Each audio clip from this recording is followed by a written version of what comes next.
Assalamualaikum warahmatullahi wabarakatuh. Alhamdulillahi wa kafa, wassalatu wassalamu ala sayyidina Muhammadinil Mustafa wa ala alihi wa sahbihi ahli sidqi wa wafa. Allahumma salli wa sallim ala sayyidina Muhammadin wa ala alihi wa sahbihi adma'in. Subhanaka la ilma lana illa ma 'allamtana innaka antal alimul hakim. Amma ba'du. Hadratul mukarramin, para asatidz wabil khusus yang sama-sama kita hormati dan kita muliakan, Al Ustadz Bapak Nur Halim, Al Ustadz Bapak Wardan, serta para asatidz lain yang saya hormati dan saya muliakan, wabil khusus segenap pengurus Masjid Al-Kausar, Bapak Haji Sabarudin, Bapak Haji Basri, Bapak RT Yanto, serta Bapak RW yang saya hormati dan saya muliakan juga, itu Bapak Haji Hamzah selaku pengurus Yayasan Masjid Darul Ikhwan. Mudah-mudahan Allah memberikan keberkahan kepada beliau dan yang saya hormati perwakilan dari masing-masing masjid, baik dari Al Barokah Bapak Haji Uci dan Haji Muhyiddin, Bapak Haji Bambang dan yang lainnya. Alhamdulillah. Hadirin yang saya hormati, sebagaimana tadi telah disebutkan bahwa kajian pada pagi ini hari yaitu kitabnya Bidayatul Mujtahid. Pada pertemuan yang lalu kita membahas masalah hukum berkumur dan beristinsyak. Ketika wudhu kita melakukan berkumur, dan beristinsyak adalah menghirup udara air. Ini para ulama terbagi tiga. Ada yang mengatakan bahwa berkumur dan beristinsyak itu hukumnya sunnah. Ada juga ulama yang mengatakan bahwa berkumur dan beristinsyak itu adalah fardu.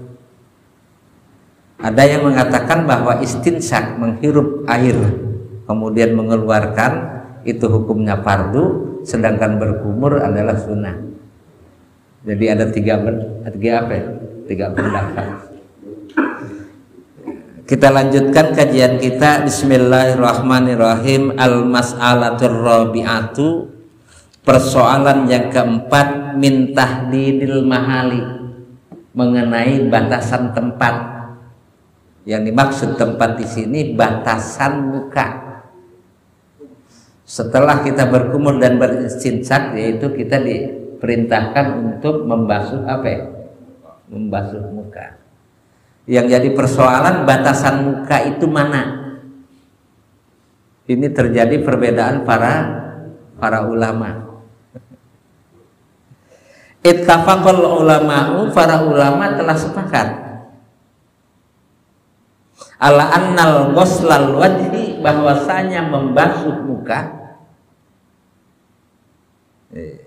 bil jumlati, secara garis besar, min faraidil wudu'i, termasuk bagian dari fardu wudu. Sepakat, tidak ada satu ulama pun yang berbeda bahwa membasuh muka hukumnya fardu. Arti membasuh itu adalah mengalirkan air. Jadi air itu harus ada di mana? Harus dialirkan nih air. Itu namanya membasuh. Sedangkan mengusap adalah air yang nempel di tangan. Yang nempel di mana? Di tangan. Kemudian kita sapukan ke bagian yang dianjurkan untuk berwudu. Jadi jangan salah. Ketika sesuatu yang mestinya diusap tapi terkadang dibasuh, ini yang jadi menyalahi aturan. Yang seharusnya dibasuh diusap. Jadi kita harus paham sesuai dengan perintah Allah dan petunjuk dari Rasulullah SAW, ketika wudhu mana yang harus dibasuh, mana yang harus diusap. Gitu. Sepakat para ulama bahwa membasuh muka itu adalah sebagian daripada fardu wudhu. Dasarnya mana? Liqaulihi ta'ala, berdasarkan firman Allah Ta'ala, Bismillahirrahmanirrahim, Fagsilu wujuhakum. Dalam firman-Nya Allah, idza qumtum ilas sholati fagsilu wujuhakum. Apabila kalian hendak melakukan sholat, ya kan, ada perintah wudhu dulu. Dalam ayat ini fagsilu wujuhakum, basuhlah muka kalian. Berdasarkan ayat ini sepakat para ulama, tidak ada satu ulama pun yang berbeda bahwa membasuh muka adalah fardu wudhu. Jadi kalau tidak dibasuh itu apa? Muka tidak sah apanya? Wudhu. Wahtalatu minhu. Kemudian para ulama berbeda pendapat minhu mengenai muka. Mengenai muka. Fi salasati mawadi'a, terdapat 3 tempat. Ada perbedaan pendapat, ya kan? Ada 3 macam pendapat. Pertama, fi ghuslil bayadil ladzi bainal izari wal udhuni. Ini terjadi perbedaan. Pertama, membasuh al-bayadi, tempat yang tidak tumbuh rambut. Tempat yang tidak tumbuh bulu atau rambut. Alladzi bainal idari wal uduni, antara cambang, wal uduni, dan antara telinga. Semua nih, antara telinga dan antara cabang ini ada bagian muka yang tidak berbulu, yang tidak berambut, begitu enggak? Ya, ini tempat antara telinga dan cambang. Para ulama berbeda pendapat. Apakah ini tetap wajib dibasuh atau tidak wajib? Yang pertama, pendapat yang pertama. Kemudian wa fi ghusli ma'in sadala minal lihiyati, mengenai membasuh jenggot yang terurai. Jenggotnya kagak kagak diikat, terurai. Ya, kebetulan di sini banyak yang nggak berjenggot, banyak yang nggak berjenggot. Mengenai membasuh jenggot itu hukumnya wajib ataupun sunat, para ulama berbeda pendapat. Ya kan? Apakah jenggot itu termasuk dalam bagian muka?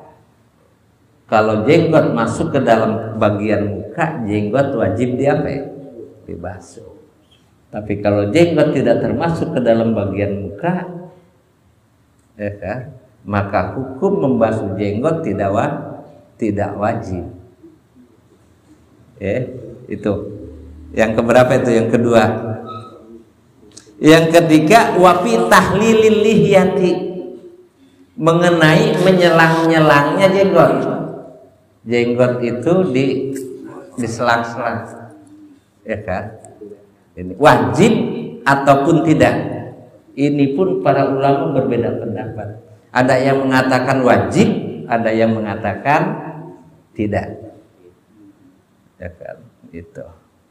Ini persoalan yang berkaitan dengan apa? Dengan membasuh muka. Jadi ada 3 pendapat. Wal masyhur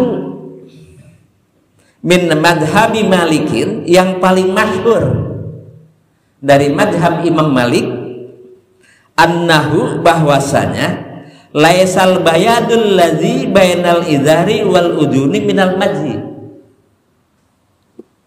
Itu. Bagian yang tidak berambut,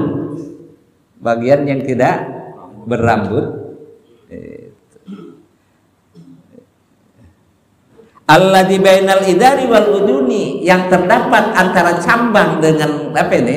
Telinga, minal wajhi, tidak termasuk ke dalam kategori muka. Kata siapa nih? Kata Imam Malik, ya kan? Tempat nih antara telinga dengan cambang, menurut pendapat Imam Malik itu tidak termasuk ke dalam kategori muka. Karena tidak termasuk ke dalam kategori muka, jadi menurut Imam Malik yang paling masyhur tidak wajib dibasuh. Artinya tidak apa-apa tidak dibasuh juga. Tidak menyebabkan batalnya apa ya? Wudu. Itu menurut pendapat Imam Malik yang paling masyhur. Waqad qila fil madhabi, dan ada satu pendapat fil madhabi di dalam madhab Imam Malik. Qila itu dikatakan secara maknanya, tapi maksudnya ada satu pendapat. Bainal amrodi wal multahi. Menurut satu pendapat di dalam mazhab Imam Malik, antara yang tidak berambut, bainal amrodi, yang tidak berambut, wal multahi, dan jenggot. Waalaikumsalam. Silakan. Alhamdulillah. Wal multahi, dan berjenggot, fayakunu fil madhabi, maka terjadi di dalam mazhab Imam Malik fidzalika, dalam masalah itu, ya kan, salasu aqwalin, terdapat 3 pendapat. Antara jenggot ini jenggot nih, ya kan, dan yang tidak berambut bercabang ini mungkin di sini nih. Ya, bagian ini kadang nggak tumbuh rambut nih. Ya, di sininya nih. Kan, itu ada 3 pendapat yang masyhur, ya, di dalam pendapat dalam mazhab Imam Malik. Wa qala Abu Hanifah wa Syafi'i. Waalaikumsalam. Silakan Ustaz, depan. Ayo. Menurut Abu Hanifah wa Syafi'i, dan Imam Syafi'i, huwa minal wajh, bagian muka yang tidak bertumbuh rambut yang terletak antara telinga dengan apa ya? Cambang. Menurut Abu Hanifah dan Imam Syafi'i itu pun termasuk muka. Termasuk apa ya? Muka. Karena tempat itu termasuk muka, maka menurut Imam Syafi'i dan Abu Hanifah wajib dibasuh. Wajib dibasuh. Ya. Jadi kita tahu nih, yang tidak wajib menurut Imam. Pak Haji, silakan. Alhamdulillah. Jadi kita tahu sekarang nih. Kalau nggak begitu kan nggak tahu kalau nggak ngaji. Jadi yang tidak wajib menurut Imam Malik, tidak wajib dibasuh nih antara telinga dengan cambang. Sementara menurut Imam Syafi'i dan Abu Hanifah tetap wajib di mana? Dibasuh. Apa ya? Sebab itu juga termasuk ke dalam bagian muka. Wa amma ma'in sadala minal lihyati, dan ada pun jenggot yang terurai,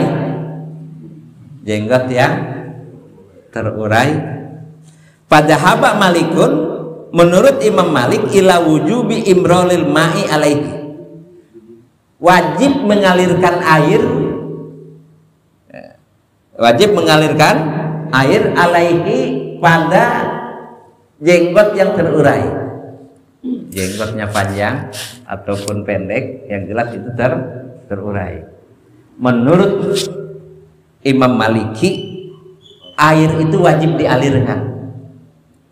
Wajib dialirkan. Kita mah banyak karena nggak ada apanya, nggak ada jenggotnya, aman dah. Walam yujibhu Abu Hanifata wala Syafi'i. Abu Hanifah dan Imam Syafi'i tidak mewajibkan jenggot itu harus dialirkan air, tidak wajib. Menurut Abu Hanifah dan Imam Syafi'i fi ahadi qaulaihi, ya, dan di dalam salah satu pendapatnya. Jadi Imam Syafi'i ada dua pendapat, ya kan, ada mengatakan wajib, ada mengatakan tidak. Wasababuh khilafihim, yang menjadikan sebab perbedaan mereka para ulama.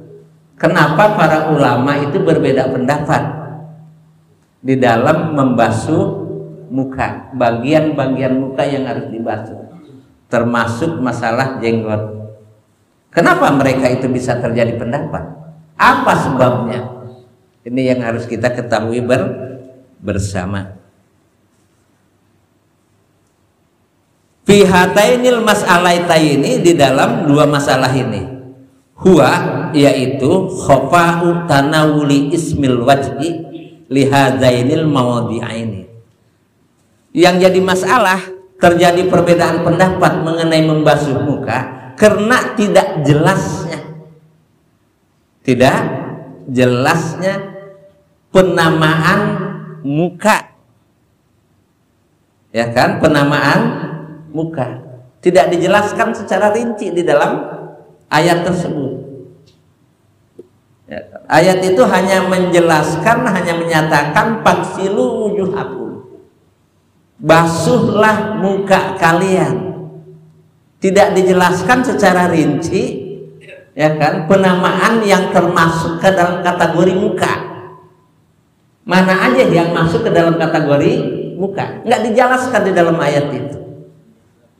Karena tidak jelas, akhirnya menimbulkan perbedaan pendapat para ulama.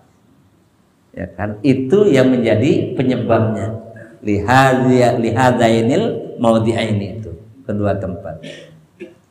Ane hal yatana waluhuma aw la yatana waluhuma. Apakah tempat bagian ini termasuk ke dalam kategori muka ataupun tidak? Ini nggak jelas, sehingga para ulama berbeda pendapat. Jadi bagian yang ada antara telinga dan cambang, nih ya, apakah itu termasuk ke dalam kategori muka atau tidak?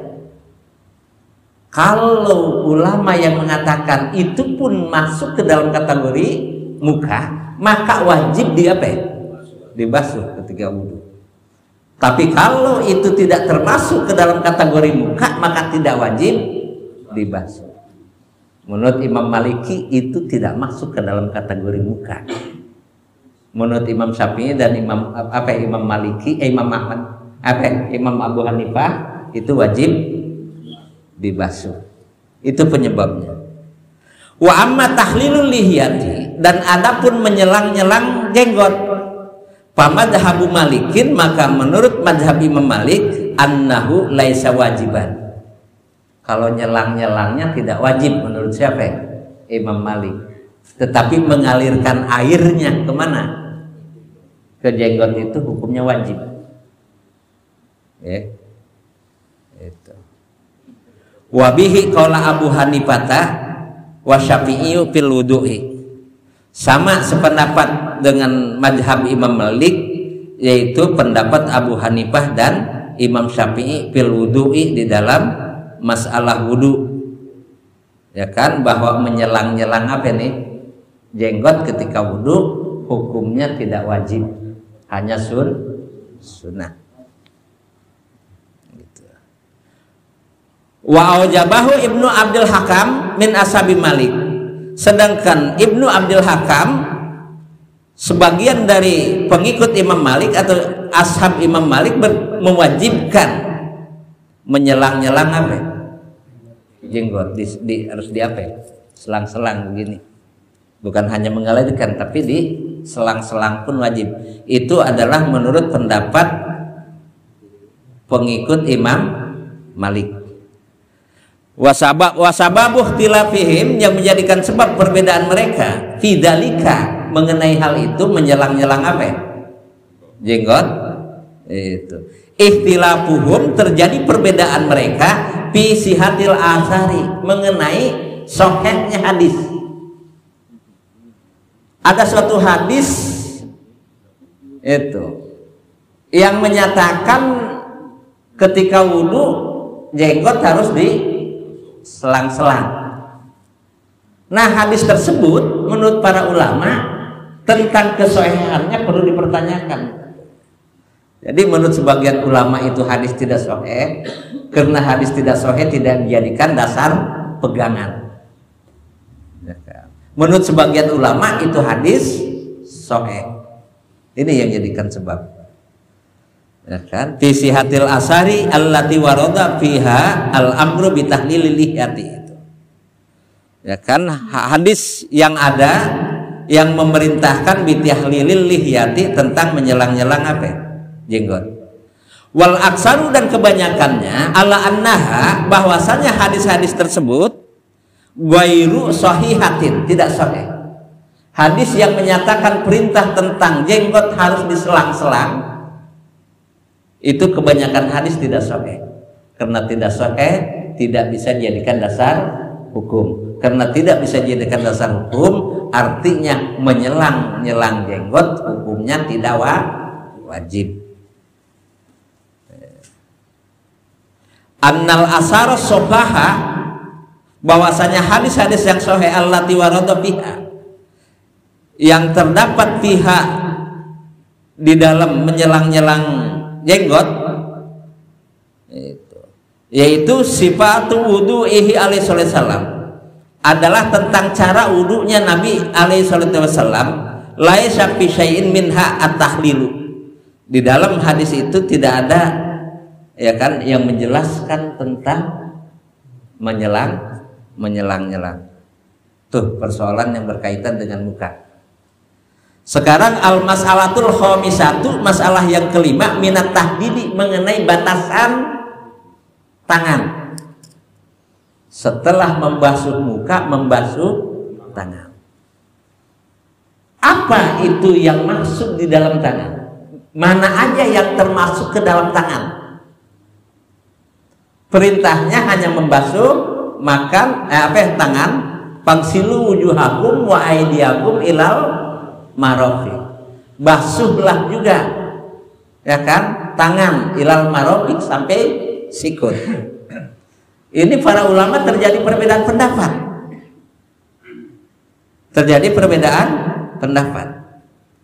Ittafaqal ulama'u, para ulama telah sepakat alla anna ghuslal yadaini, bahwasanya membasuh kedua tangan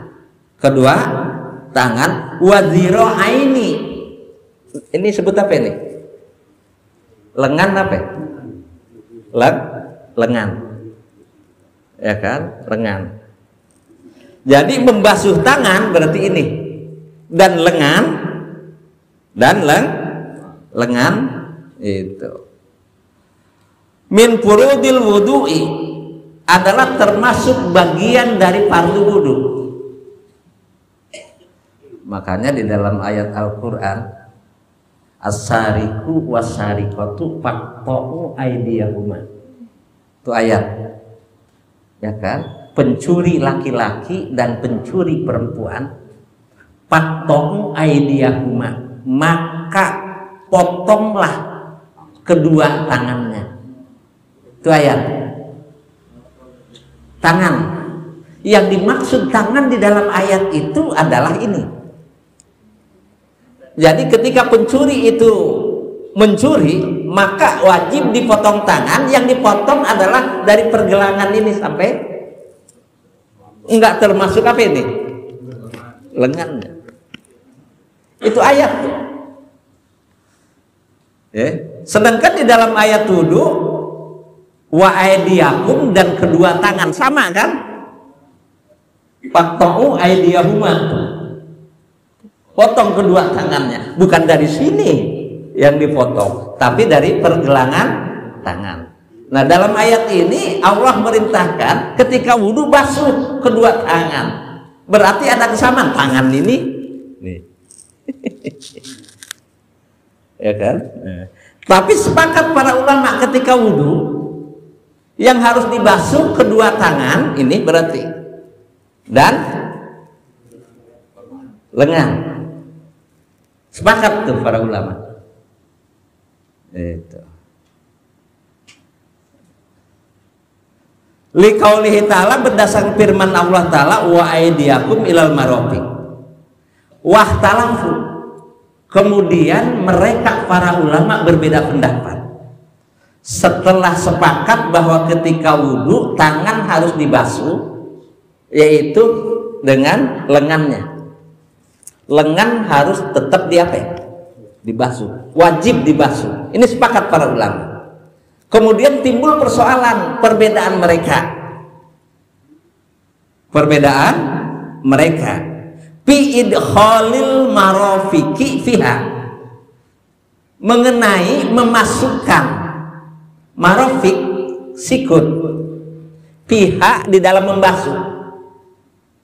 Apakah sikut ini juga wajib dibasuh atau tidak? Ini terjadi perbedaan. Setelah para ulama sepakat bahwa yang wajib dibasuh ketika wudhu tangan itu adalah ini dan lengan. Terjadi perbedaan para ulama mengenai sikut. Apakah sikut termasuk yang wajib dibasuh atau tidak? Ini terjadi perbedaan. Bisa dipahami?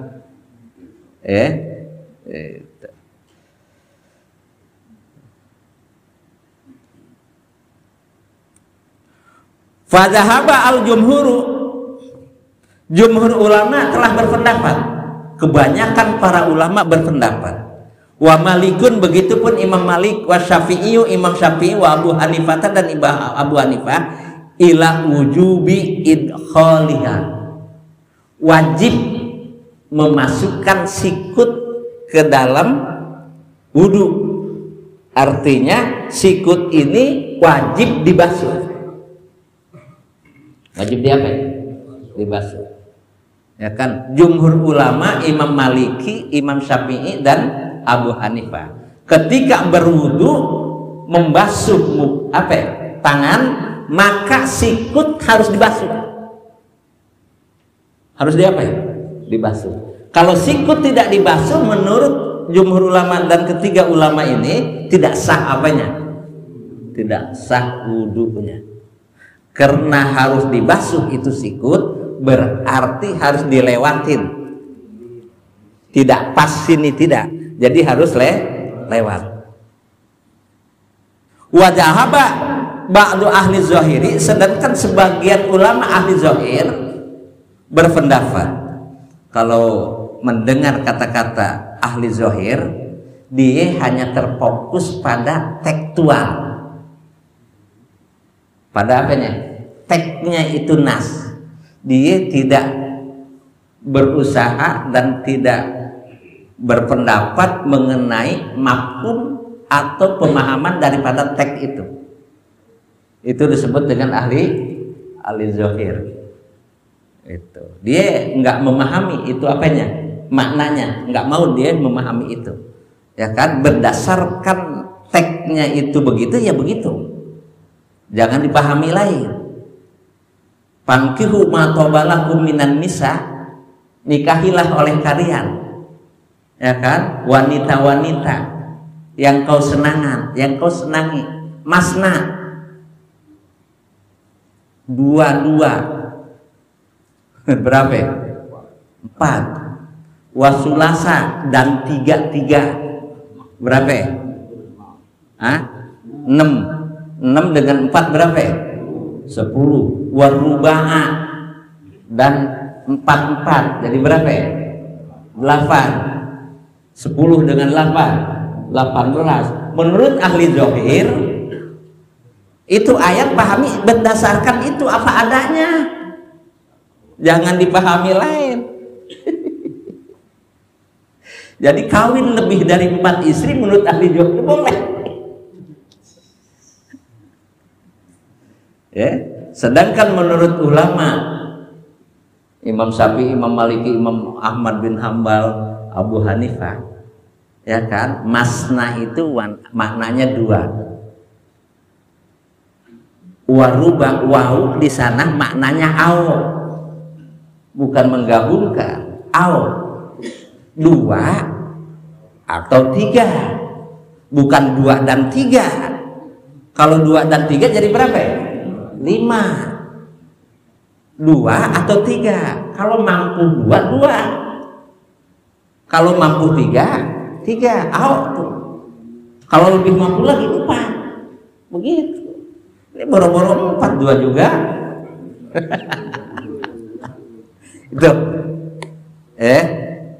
Itu jadi disebut dengan ahli zahir itu begitu.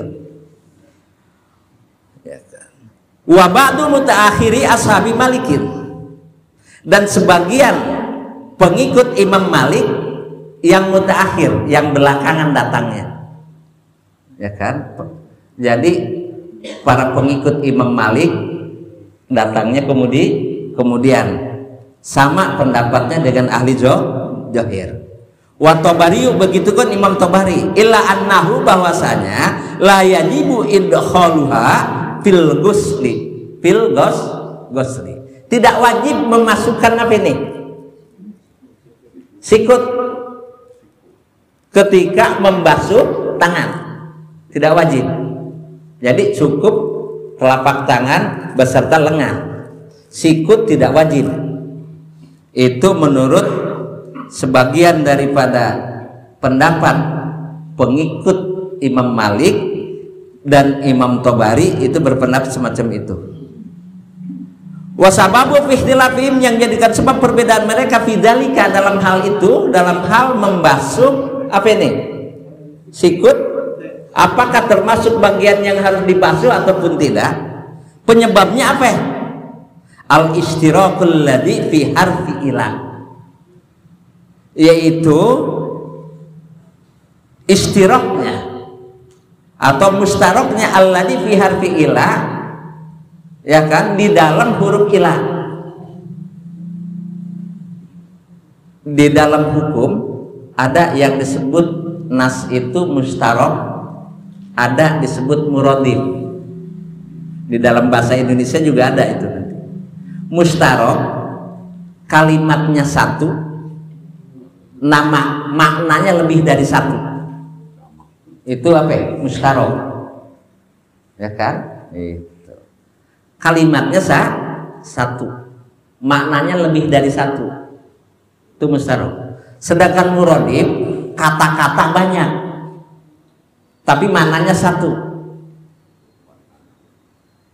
Seperti apa ya? Datang, tiba, itu kata-kata beda kan, tapi maknanya satu. Itu muradif.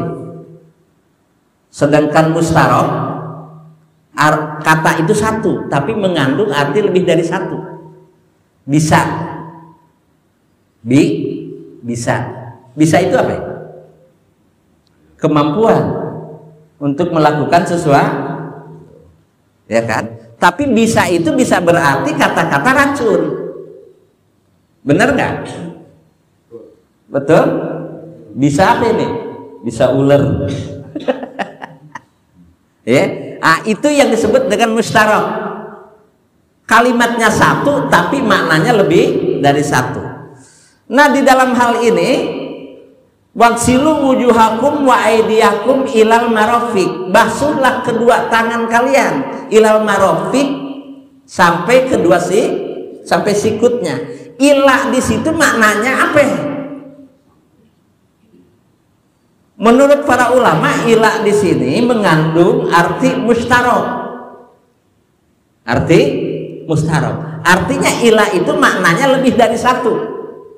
Lebih dari dari satu. Wa fi ismil yadi, dan di dalam penamaan tangan, fi kalamil arabi, di dalam bahasa Arab, wadhalika, dan demikian itu, anna harfa ila marratan ya dulu ilal kalimul arab alal gayah, bahwasanya huruf ila terkadang menunjukkan di dalam omongan bahasa Arab alal gayati, menunjukkan batas akhir, ya kan? Kalau kita tanah kita mana batasnya? Tuh batasnya sampai waduk, sampai apa? Waduk. Atau batasnya sampai jalan. Itu ila bimana goyah, batas akhir. Jalannya masuk enggak? Tidak, ya kan? Tidak. Ini rumah kita, itu batasnya paling ujung sampai jalan. Sampai jalan. Jalan itu termasuk ke dalam tanah dia tidak? Tidak. Itu yang dimaksud ila bimana goyah. Jadi basuhlah kedua tangan kalian, ya kan? Ila goyah, sampai batasnya ilal marofik, sampai batasnya sikut. Sikutnya terbawa kagak? Tidak, sebab ila bimana goyah, batas akhir sampai sikut. Sikutnya tidak termasuk yang harus dibasuh. Jelas nggak? Ini perbedaan para ulama, ya kan?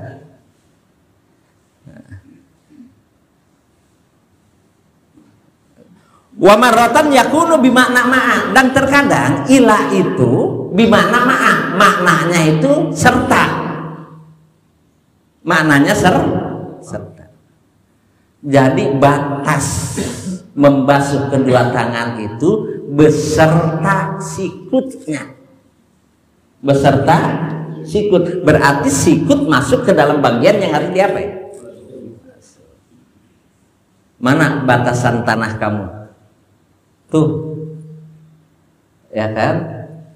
Batasnya adalah kali beserta kalinya. Berarti kali juga termasuk. Jadi basuhlah kedua tangan beserta sikutnya. Itu terjadi perbedaan para ulama mengenai ilah.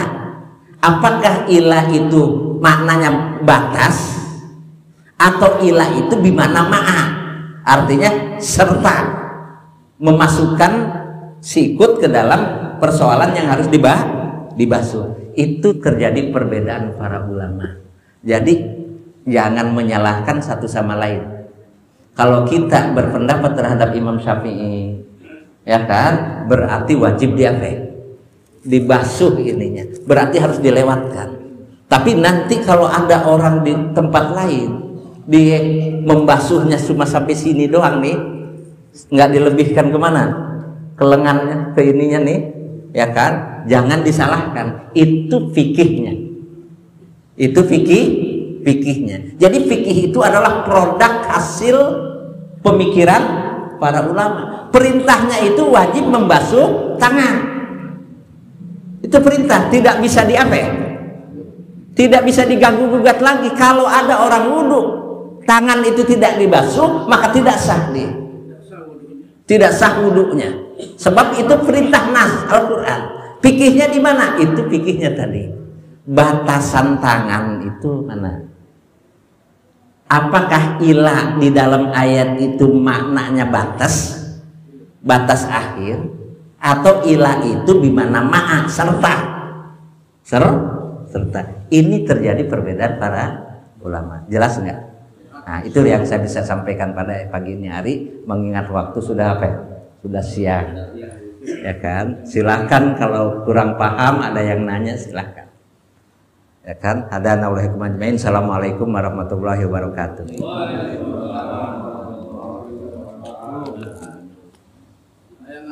Iya, silahkan. Tidak berkaitan dengan masalah wudhu. Boleh. Seseorang yang tidak diampuni dosanya, seseorang yang tidak diampuni dosanya, diantaranya ialah orang yang melakukan perbuatan syirik. Yang kedua, bermusuhan. Hak dengan sesama manusia. Sesama manusia, baik kepada saudara, tetangga ataupun kawan. Ini dosanya tidak diampuni. Apakah kalau seseorang itu dosanya tidak diampuni, ibadahnya diterima atau tidak? Demikian, Ustaz. Ya. Apakah dosa yang tidak diampuni itu ibadahnya diterima atau tidak? Enggak. Ini jadi persoalan. Ya. Ketika orang berbuat syirik, ya kan, maka syirik itu kalau terbawa mati tidak akan diampuni oleh Allah Subhanahu wa taala. Ya kan? Syirik itu adalah penghancur iman. Sedangkan iman adalah landasan, pondasi semua amal kebaikan akan nempel di situ.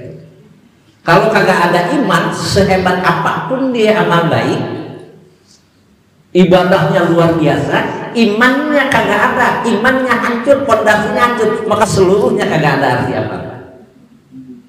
Sebab iman pondasi. Jadi amalan apapun tidak ada artinya. Semacam kita mau membangun apa? Rumah. Iya kan? Gitu. Dindingnya semuanya mahal-mahal, nggak ada yang apa? Nggak ada yang murah, bagus. Cuma itu nggak bisa berdiri. Semua material yang ada itu nggak bisa berdiri, nggak bisa dibangun, pondasinya kagak ada. Pondasinya kagak ada. Jadi sehebat apapun amal seseorang, kalau perbuatan syirik ada di dalam dirinya, semuanya hancur. Paham gak? Maka jagalah baik-baik iman kita. Jangan sampai iman kita terkontaminasi oleh perbuatan syirik. Yang kedua, sekarang perbuatan dengan sesama manusia. Ada hak orang lain yang kita ambil. Apakah perbuatan kita ini hancur? Tidak. Perbuatan baik kita tetap ada. Cuma nanti di akhirat perbuatan baik kita akan dipertanggungjawabkan. Kalau kita berbuat jahat sesama seseorang, kalau hak orang lain kita ambil, maka amal ibadah kita, amal baik kita itu diambil oleh orang itu karena kita di dunia telah mengambil hak. Jadi amal baiknya tidak hancur di dunia, ya kan? Tapi nanti di akhirat akan akan diambil oleh orang yang kita hianati, yang kita ambil haknya. Semakin banyak orang yang kita ambil haknya, maka semakin banyak pula kebaikan kita akan diambil. Paham? Hati-hati nih kedua ini, syirik dan bermusuhan atau hak orang lain jangan sampai terjadi. Karena akan merugikan kita. Kayaknya banyak amal ibadah kita, pas begitu di sana, ya kan, ternyata yang lebih parah lagi, kebaikannya sudah habis, nggak ada yang harus diberikan kepada orang lain, ya kan, akhirnya dosa orang lain dia terima. Ya, cukup. Ada lagi? Nah, dua lagi. Silahkan, siapa dulu? Ini Kiai, kalau orang berbuat zolim sama kita nih, udah lama dulu kita istilahnya nggak mempermasalahkan, ya udah ikhlas. Udah lama bertahun-tahun timbul nih rasa kita dongkol, nggak ikhlas. Nah kalau kita doain gitu Kiai, doanya untuk menghancurkan dia gimana tuh Kiai?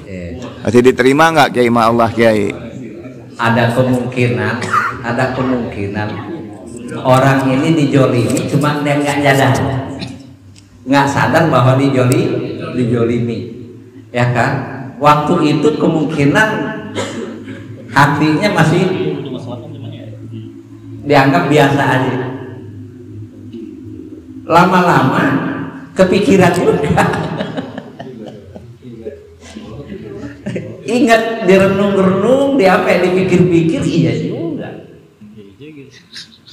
bahwa dia terzolimi. Akhirnya memohon kepada Allah Subhanahu Wa Taala, ya kan, yang paling baik, yang paling afdol, doakan dia supaya sadar.